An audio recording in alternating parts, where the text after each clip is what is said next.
look what we're doing. That was a bad Russian accent. Like, yeah, that was not good. That was Yeah. much more look German. at this poisonous man's underwear. There There better. you go. That is much better. Yes. Go down in here.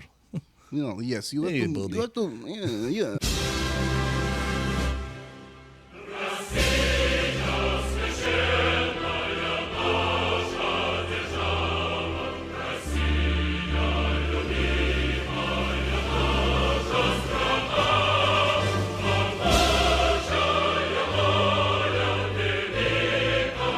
Hello and welcome to America the Conversation. I am one of your hosts, Tim Phillippe, and with me, as always, is the dapperly dressed Andrew Turner. What's up, my friend?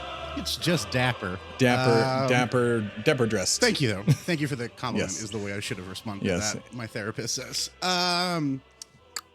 I I'm don't here. know how to say words. By order of the FSB. I am here and definitely a big supporter of our one true dear leader, Vladimir Leonidovich Putin. I don't know his middle name. I just assumed. Well, I hear he's dead. Sorry. Yeah, he might have had a heart attack. Yeah. What? Welcome to the speculation nation, everybody. Putin's dead. For sure. Definitely dead. Definitely dead. Newsweek said so, so they're always to be trusted. If you don't trust Newsweek, who do you trust? And all the people that copy and pasted their article onto their own website, like CNN and everybody else. I'm not saying they did that. That's libel. But still, everybody quoted them. And now we're, speculating on whether or not Putin's dead so that you click on this episode. Very inside baseball for all of you. And that term itself is inside baseball, and just go Google it. I'm not going to explain what it means. So yeah, I don't think he's dead, but they also did this with Stalin and not really Lenin, but definitely with Stalin for 2 weeks. I think is what you told me before we started, that he died. Or Stalin had a heart attack or an embolism or something like that, and just fucking died in his house. And they found him. There's a great movie called The Death of Stalin that you should all watch. It's got Steve Buscemi, I think Ray Fiennes, and it goes over the hullabaloo of them trying to keep it secret, backstab each other into becoming what was the head of the chairman of the Russian government at that point? The head of the Politburo, like the reigning diplomat of the USSR. Yeah. I don't think, because it was communism, so everybody had kind of checks and balances, but Stalin was just in charge. Yeah, well, they let him stay secretly alive for multiple weeks and then finally told the world that he had died. And then, we all know the story of the USSR after that. They failed, but kind of, or they could still be in power just secretly. Anybody? No? Well, Putin's dead. That's what we think. So welcome to that episode. I don't think he's dead. I think it's full of shit. Like I hear he has cancer, and that's why he might have had that heart attack allegedly, but I have no idea. Thoughts from you, Andrew? Or I'm just going to keep saying Putin's dead over and over again. I mean, I doubt Putin's dead just because the world is not that sweet. Yeah, no. To do to me. I mean,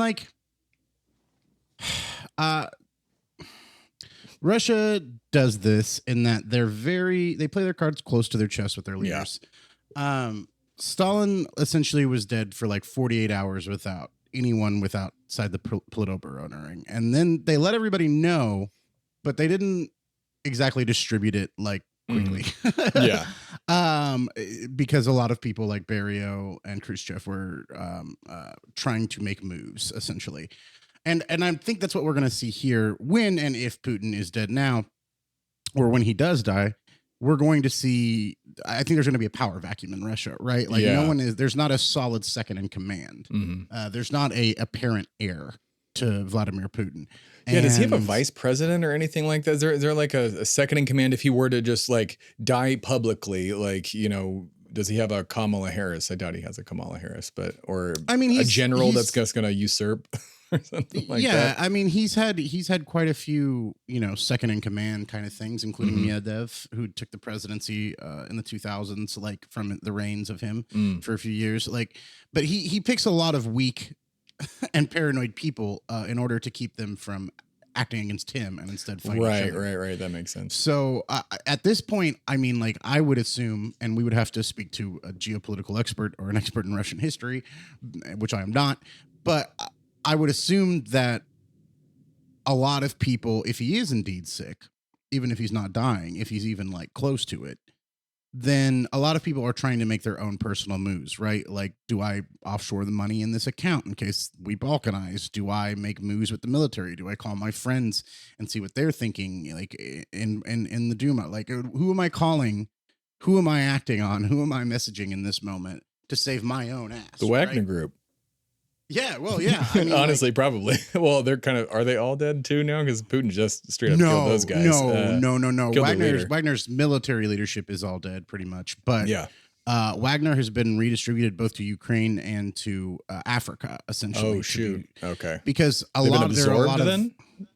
no, they were already doing a lot of what they've been assigned to do now, instead of being in Ukraine as a major force. Like, there's still a few, but mainly Wagner was set up beforehand to be a private military force for the Russians, where they could say, hey, we didn't do that. The mercenaries are doing that, like right? Blackwater kind of a thing. Exactly. Okay, yeah. But still more run by the government than Blackwater. Yeah, sure. But arguably, yes, a similar idea of like, look, this isn't, the Federation of Russia's troops. Like, these are a private military contractor we've hired.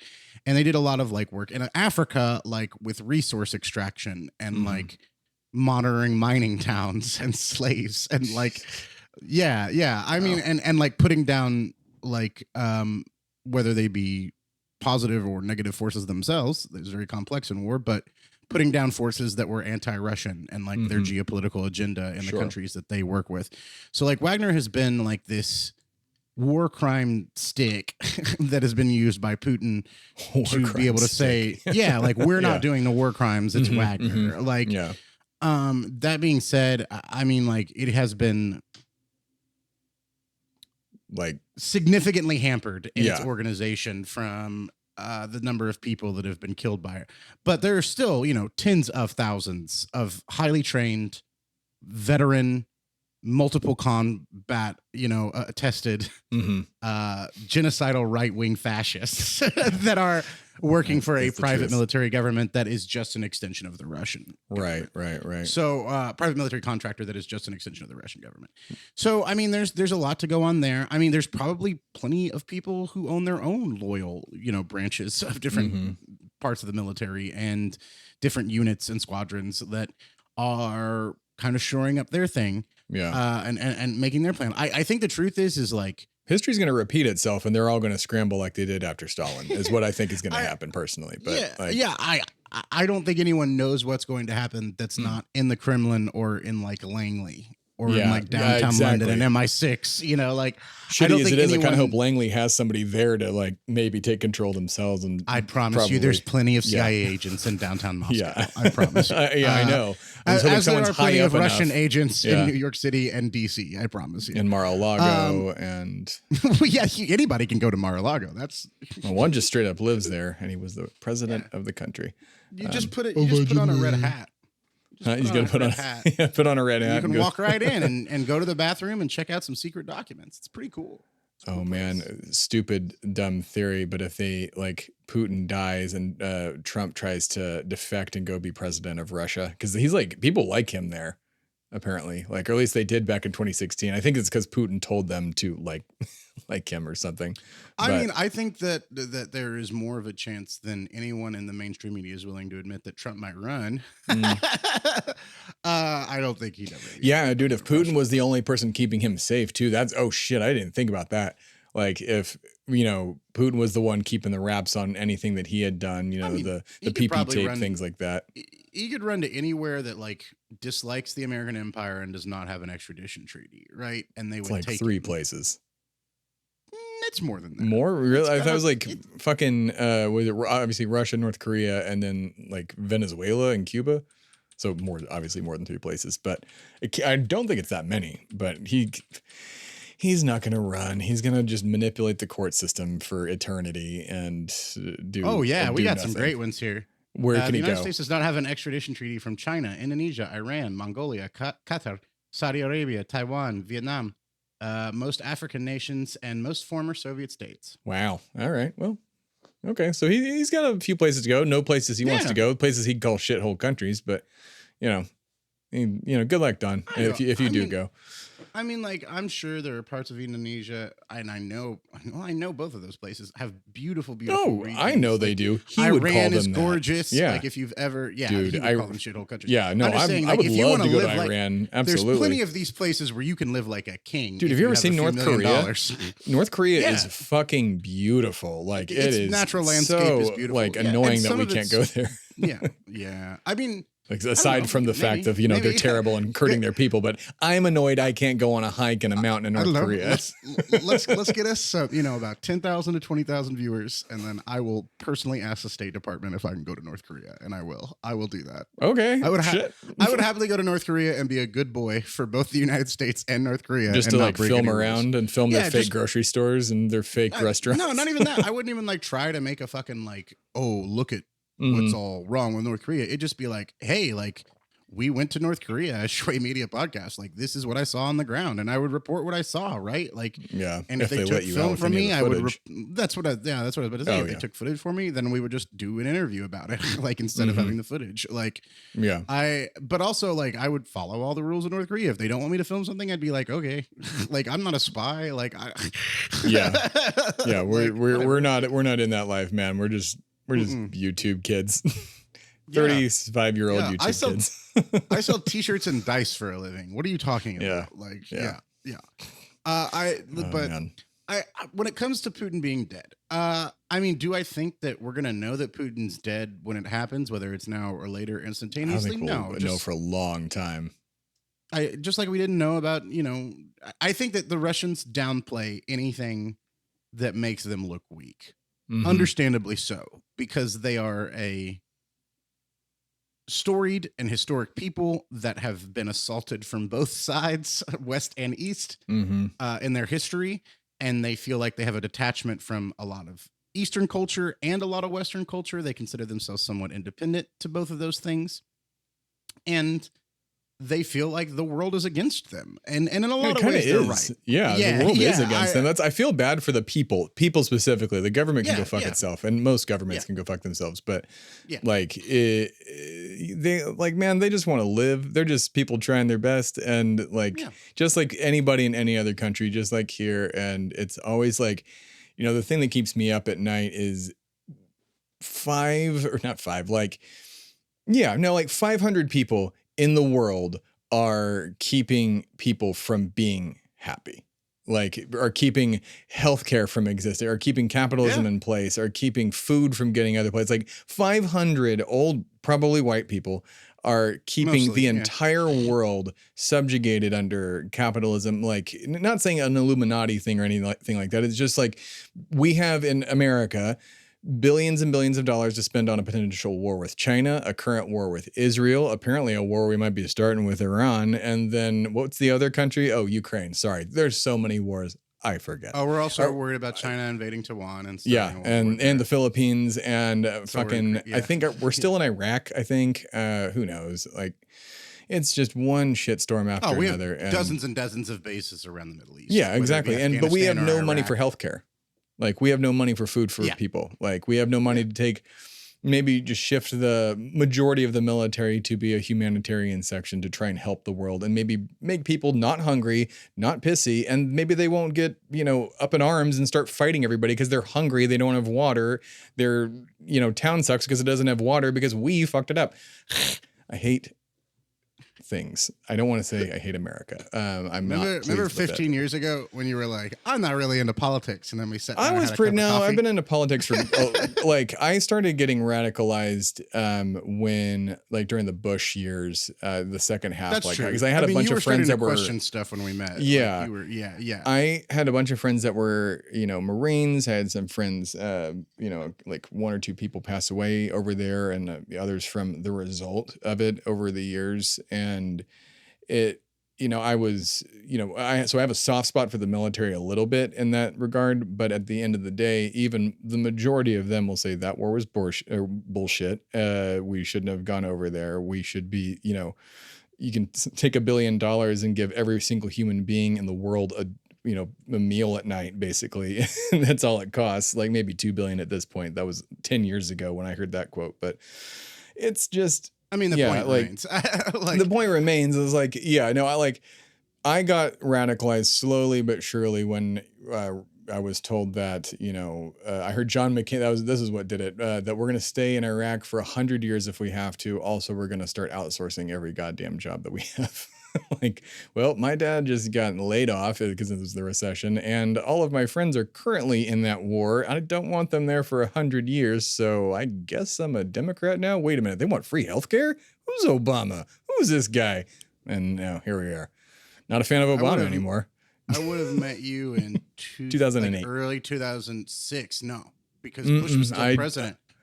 I went to Obama's election party at your house. No, you didn't. Oh, yes, that was 2008, man. That was when I moved that's back. when that happened. But it was a year. I met you a year before that. Oh, okay. So yeah, 2007. Oh yeah, I guess we did meet in 2007. Okay, yeah. Well, it was like late 2006, early 2007. So now you know our passwords and everything based off how we know each other and our history. Yeah, no, they can dox us easily off of all of that.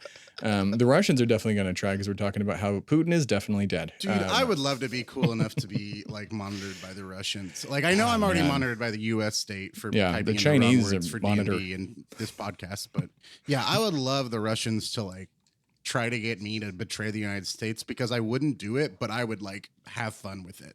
Yeah. Like I would like show up to the Russian embassy and like ask them like what they're offering. I would treat it like a timeshare that I knew I was never going to buy, but I wanted the thing at the end. Like I would be like, oh yeah. No. Keep going. So all those pillars, they're like kind of spirally and colorful. Can I live there? No, that's Putin lives there. Like, whoa. I want to live in the big red spiral on top. Is that cool? Can I do there? What is it? The Kremlin. Yeah, that's what it's called. The Kremlin. That's in Moscow or St. Petersburg? Where the fuck's the Kremlin? I don't even remember. It's in Moscow. Moscow. Okay. Moscow, yeah. Well, I don't care. Moscow is the cultural capital. St. Petersburg is the financial capital. Yeah. I'm wondering, like New York, DC. What could happen? Like, we need a Russian history person on this show, or at least the more world history for this thing. But everyone, do not take anything we're saying this episode as we're not news. Canon. This is not a news episode where we've done a lot of research. We're literally this is us just being like, did Putin die? Yeah, did Putin die? The title of the episode is to get you to click on this episode. Haha, you got tricked. But no, like, way to listen to our shit, idiot. Is this gonna be like? I mean,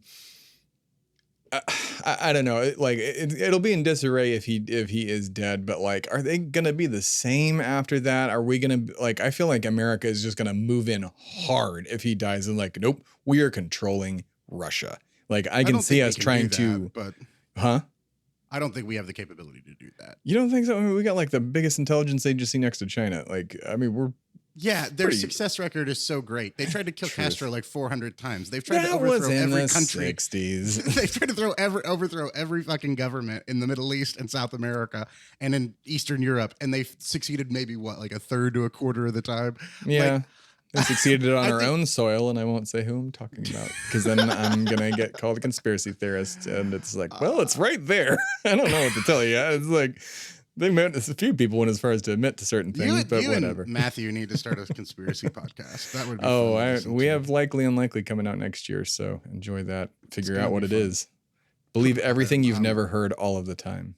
I think that's a great tagline. I think that's the tagline. Don't ever believe everything you've ever heard. Something, I don't know what the fuck I heard it as. Always don't believe everything. Always don't believe everything. I think that's what it is. Yeah.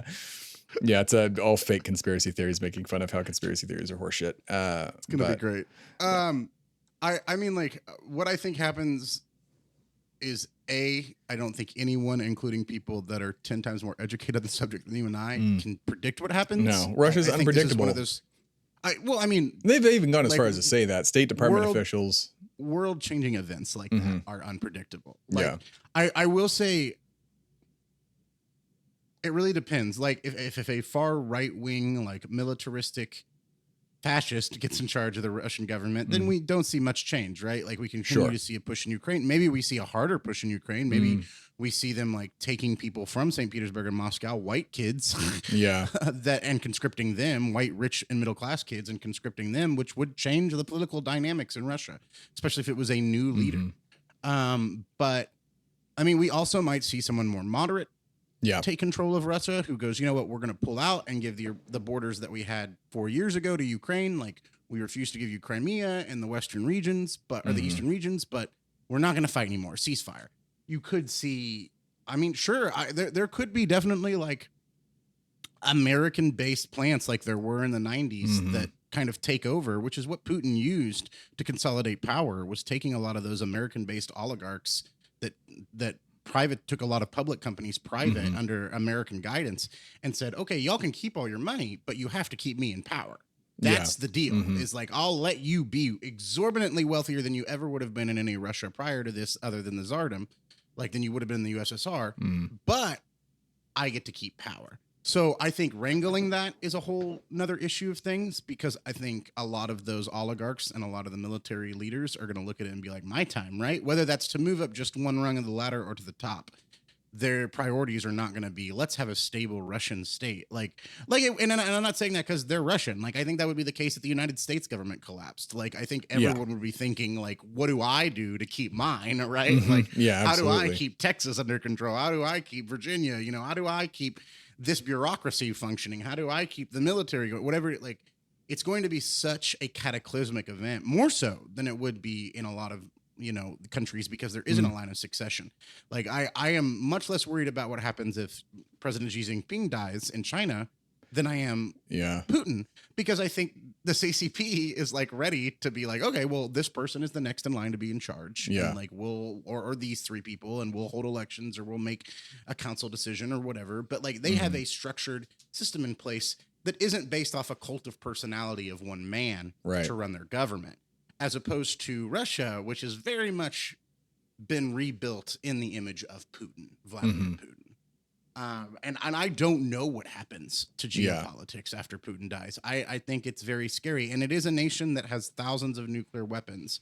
You know, that at any time, we learned recently that Wagner was trying to get a nuclear weapon. That was one of the things they were trying to accomplish on that day, is they took over one military base and they couldn't get the codes to get in, but they were trying to get suitcase nukes because they figured they could argue, which they could, negotiate better with Putin and any other powers if they were a nuclear entity themselves.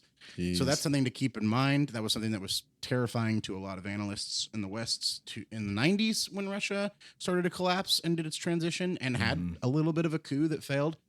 I think that the fun aspect of all this, the like light, like let's look at the blue cloud aspect of all of this, is like it will be nothing but that in the news for a solid 48 to 72 hours.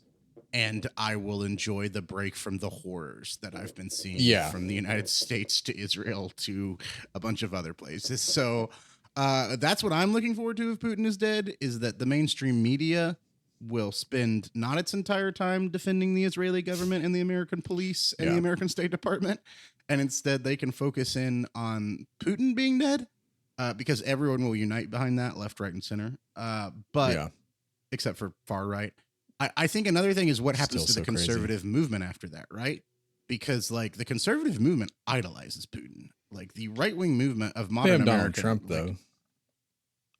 I mean, like they idolize Putin. There's a reason that a bunch of Republican congressmen are refusing to vote for Ukraine aid. There's a reason. There's a reason that they're just fiscal responsibility people. Honest to God.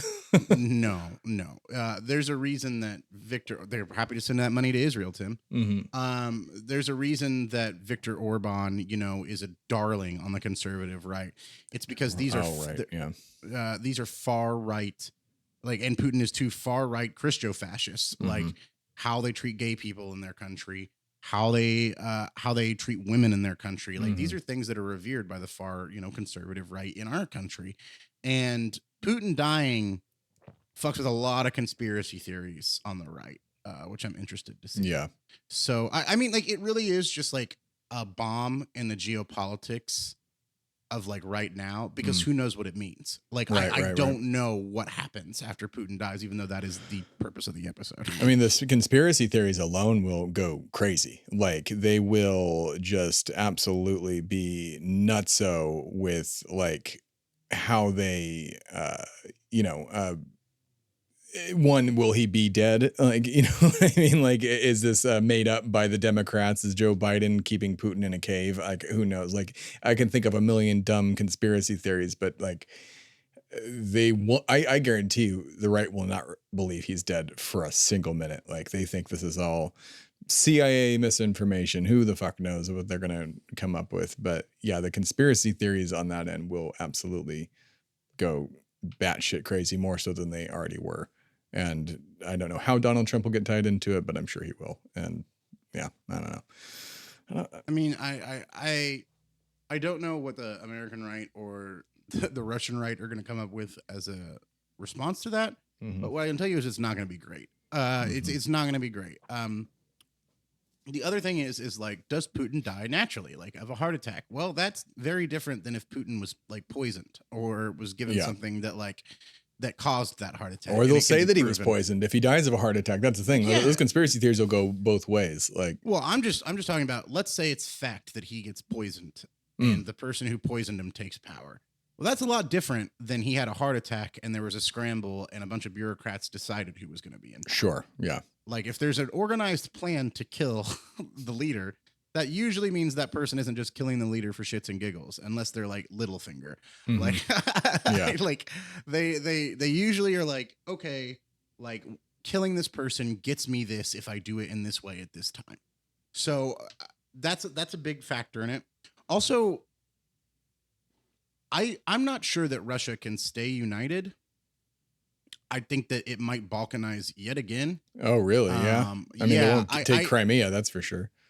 That's the thing, is like, do places, if Putin dies and the Russians start pulling out their military to reorganize, like, are there regions in Eastern Ukraine that say, never mind, we're cool. Actually, we want to come back. Like, we want to be in Ukraine and we want to be in NATO when Ukraine joins NATO.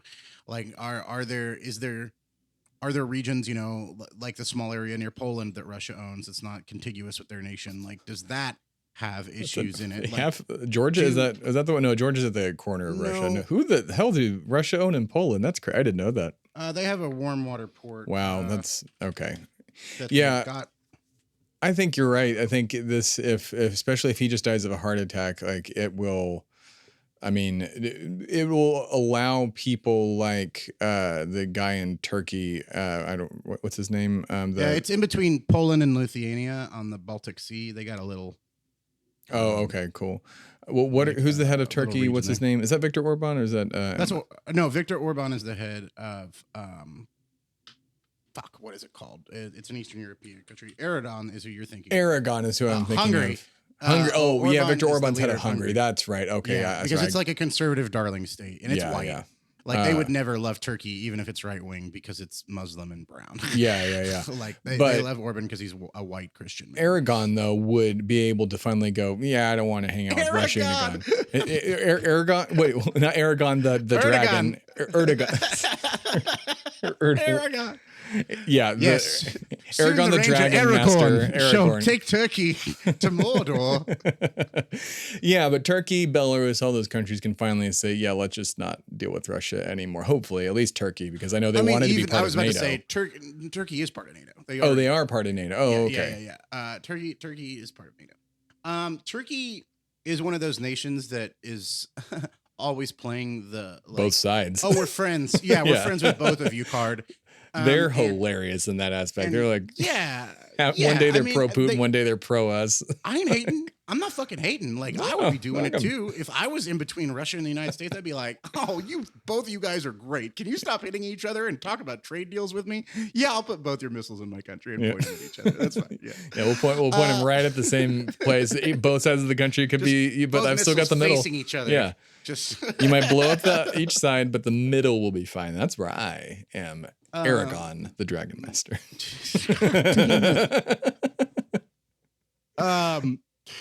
Yeah.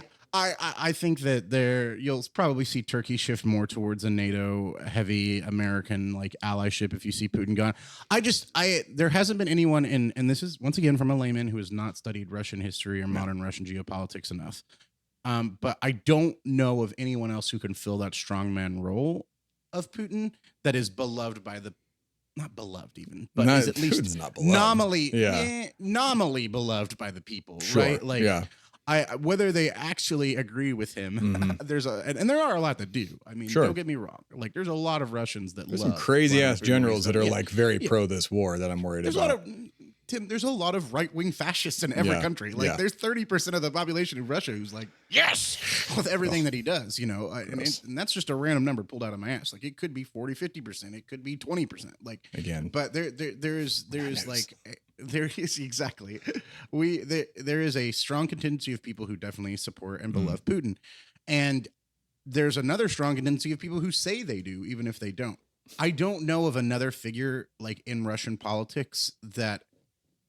Because he doesn't let there be any other figure. He kills them all. He throws them off buildings. He poisons them. He like he put poison in someone's underpants. Like some journalist or dissident, somebody like that. Like they lined his underwear with poison, and he almost died. He uses James Bond gadgets. Yeah, dude. It's like legitimate espionage. And they get caught all the time. It's illegitimate espionage because instead of being like boring drops and like talking to people and seducing them, it's like, no, we're going to use Q's gadgets from Die Another Day. like the umbrella that shoots like uranium. I'm not sure. It's some radioactive material into you. And all I can think to myself is, probably the worst way to kill someone, like radiation poisoning, like truly evil, truly awful. It's a worst way to go. Worst way to go. Let their skin and their cells. Yeah, and let's not get demonetized. Just horrible. But also the fact that he did it with an umbrella, like it wasn't a gun that shot a kryptonite bullet. It wasn't like a poison in the tea. It was like, poke you with my umbrella. Take that, Batman. And again, they get caught. It's like Archer constantly yelling, he's a secret agent. Like, that's basically what the Russians are like. Hey, look what we're doing. That was a bad Russian accent. That was not good. That was much more German. Look at those poisonous men's underwear. There you go. That is much better. Yes. Go down in here. Yes. Hey, buddy. I love the Russian accent. Yeah, dude, I love Russians and I love the Russian accent. Their food's garbage, but borscht sucks, dude. I am very much of the opinion that Russia culturally is much more similar to America than almost any other nation. Absolutely. In the world. Like, they're somewhat separated from Europe, but they're still attached. They don't feel European, but they do. Mm-hmm. They have this culture of empire and this grand history that makes them feel great. Revolution. They have multiple revolutions. Like, their attitude of their people, while, you know, we make fun of it, of like, you know, it's cold, I die, sad, the whole novel. It's very American, and that, like, a lot of American novels are, it hot, I die, the Dust Bowl, Grapes of Wrath, case in point. Exactly. Or the West, just the whole idea of the modern West. Like, I think that there's so much more things that unite, obviously, the Russian people, just like every group of people, than there are that divide all of us. Yeah. But until they have a leader that is not a strong man, just like until we have an elected Congress that isn't bought out, you're not going to see a lot of things change. Yeah. And that's the goodest place to end it. I really hope that if Putin is dead, that, you know, that they can be replaced with somewhat of a moderate, you know, whatever. They're going to be right wing for a long time. But, like, you know, that's the one thing I really actually agree with Trump on, was like, why can't we just be friends with them? Like, I know he has a whole other reasoning, but like just the simple sentence of, why can't we just be friends? We're the two biggest superpowers in the world. Like, what's the deal? Like, we should be able to, us, China and Russia, just get the fuck along and trade with each other, but we can't. Almost like the upper class cares more about profit and their own power than they do their nations, their people. Okay, so there's your capitalism bad moral for the end of the day, everybody. Communism sort of good, sort of bad. Capitalism really bad, and socialism is fine. I guess that's Tim's official line. Yeah. I do have a suggestion though. We can put Joe Biden. We'll include Donald Trump in there. Vladimir Putin, and we can have them all, and Bibi Netanyahu, and we can have them all do a peace summit inside the newest OceanGate submarine in honor. Sure. Yeah, maybe they fix hopefully they fix the design. And they can look over the Titanic and spend as much time as they want down there. Sure. Yeah, that'd be great. I think that would solve a lot of problems. I wish them a successful submarine trip. God, I wish a lot of people that and we can all a successful submarine trip. Yeah. And you know what? Since Blink-182 is back, we can go to the Blink-182 show just like that guy's son and enjoy it while they're down there in that submarine. Fantastic. And this is where we would insert "What's my age again," but we don't have the money. We can't because Blink's back together and their lawyers are stronger than ever. To Tom DeLonge, who was right about aliens. Good night, everybody. You've been listening to America the Conversation, a production of Shway Media and America the Podcast Presents. The show was created and is hosted by Tim Phillippe and Andrew Turner. The show's theme song is by Timmy Two Step, and all other music and sounds heard in this show were procured through the amazing companies listed in our show notes. America the Conversation is mixed and edited by Tim Phillippe at Shway Media Studios in Austin, Texas. For more information, please visit shwaymedia.com. Copyright 2023, all rights reserved.